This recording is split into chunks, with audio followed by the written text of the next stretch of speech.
Welcome back to another episode of He Said, She Said. I am your co-host, Lyric Wills. And of course, this is Elliott Ashby. And some new music that just dropped makes me want to say, yes, Lord. Yes, I'm talking Lord. about Anderson Paak. His album just dropped, talking about Ventura.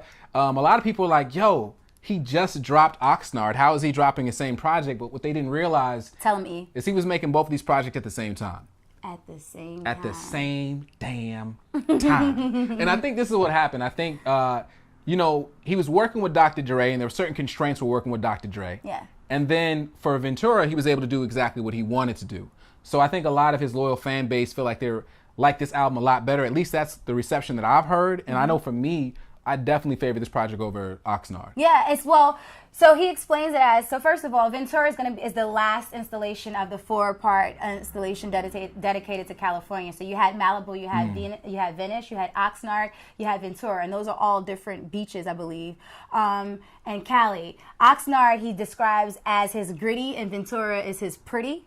So Ventura is us as we're seeing Anderson get back to like the funk, the blues, the R&B, all the instrumentation that we missed.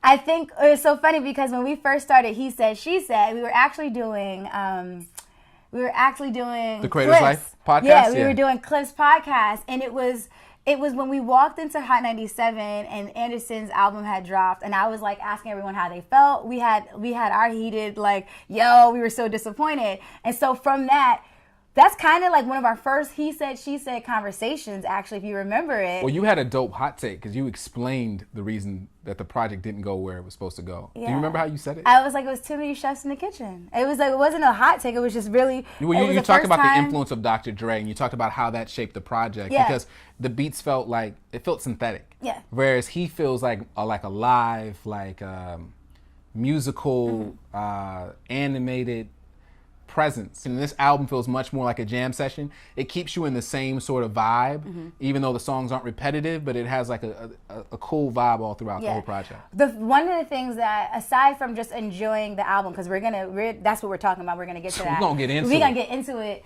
For real. One of the things that this album did for me was just like, I went onto YouTube, not just to watch our show. If you're not subscribed to us on YouTube, then who are you subscribed to? What are you doing? What are you doing? With your life? But I went back on YouTube to watch his NPR Tiny Desk with Free Nationals, and this album made me feel, I'm like, it puts me right in that same vein when they were having that dope-ass jam session.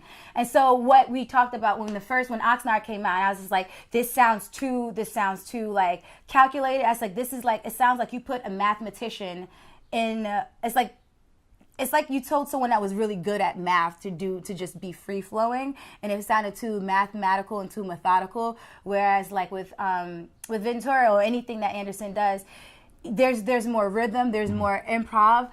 But I kind of ate my words too. I am gonna check myself because I thought it was mostly all on Dr. Dre. But like you said, both of these albums were recorded at the same time, so it really is. We really were seeing Anderson giving us his version of what a hip-hop album is, and now we know that doesn't really work for him, and he can keep giving us I like to call it the modern Motown, if you will. It felt very modern Motown. Well, should we start off just going through the track list? Because yeah, let's do it. I want to know. I don't have it, so I'm gonna have to. I have it in my phone, but I want to know for y'all, how did this album make you feel? If you're a fan of Anderson, how did this particular project feel for you over the other ones? I know for me, I felt like I wanted to be in a relationship. The first song, it started off with this idea of Darling, wanting to come back. You know, what's that Jackson 5 song? I want you back. Yes, I do now. I want you back. Ooh, ooh, ooh, baby. The whole idea of asking someone to come back into your life in that 1960s kind of way. Because if you go back to all those songs, there is a lot of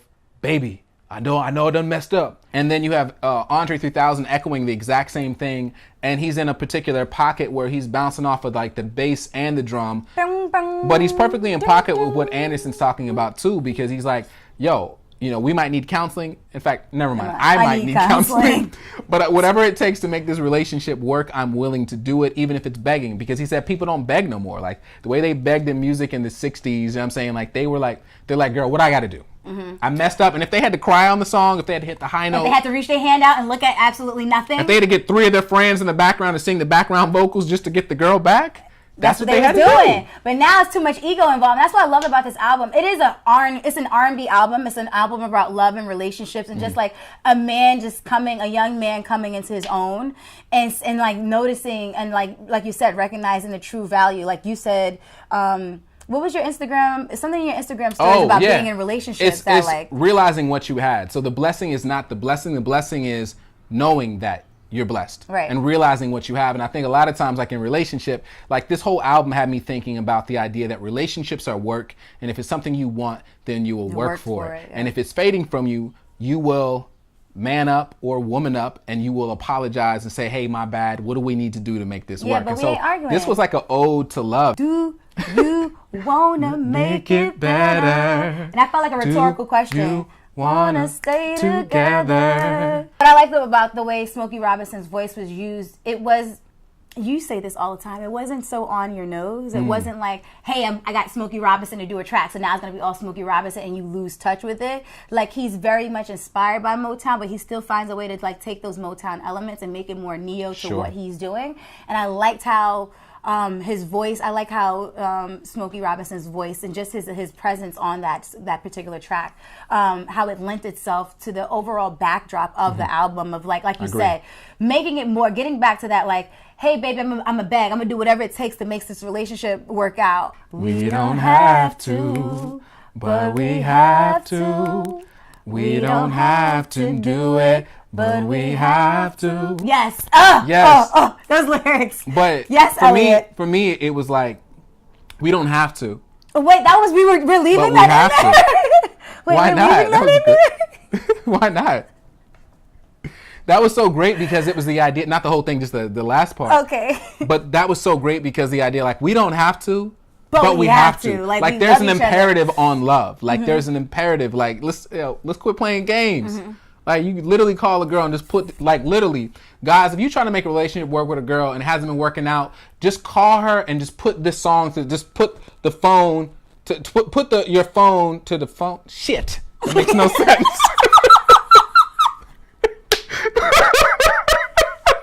Let me just stop the video real quick. Guys, if you have some relationship troubles, it's not working out, I want you to do yourself a favor. Don't take her out on no date or buy her no flowers. Instead, I want you to give her a phone call. And in the background, I want you to play this song, Chosen One. Just have the song playing in the background. We should be loving and be like, each other girl, crazy. We should be loving each other crazy. You know, girl, ever since you left, I've been thinking about you. You know, sometimes I can't even get done with my editing work. Can't even press the shutter to take a picture because I just keep thinking about you. I can't even press the shutter. Yeah, and I just said, I have someone Shut singing. up. I have my boy singing in the background. I feel like you get Io. I might. Io and Andre and whoever else. Like my whole thing is like, guys, if you're having a relationship problem, like what you do if you can't play a song in the background, what you do, you knock on her door. You have your boys in the background, one singing baritone, one singing the falsetto, and you just actually talk through it.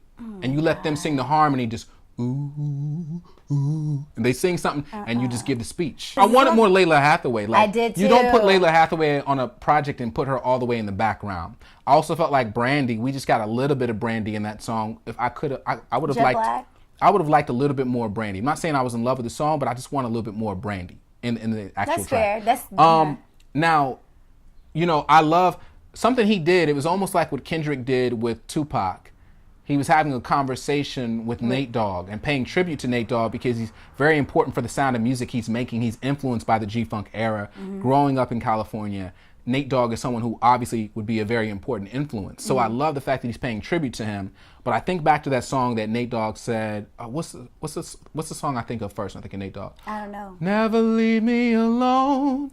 Leave me alone. I don't know this song. Never leave me. You don't know that song? I don't know this song. Well, there's a song. I'm so sorry. Okay, the joint that I'm thinking of is where he says, "Never leave me alone." Okay. And I thought, rest in peace, Nate Dogg, but I feel like he wanted to be left alone. Like, I don't think he wanted his scratch vocals to be put on the song. I don't know if he would have approved it. First of all, I think there were scratch vocals. I think he'd been like, "Yo, just leave it alone, dog."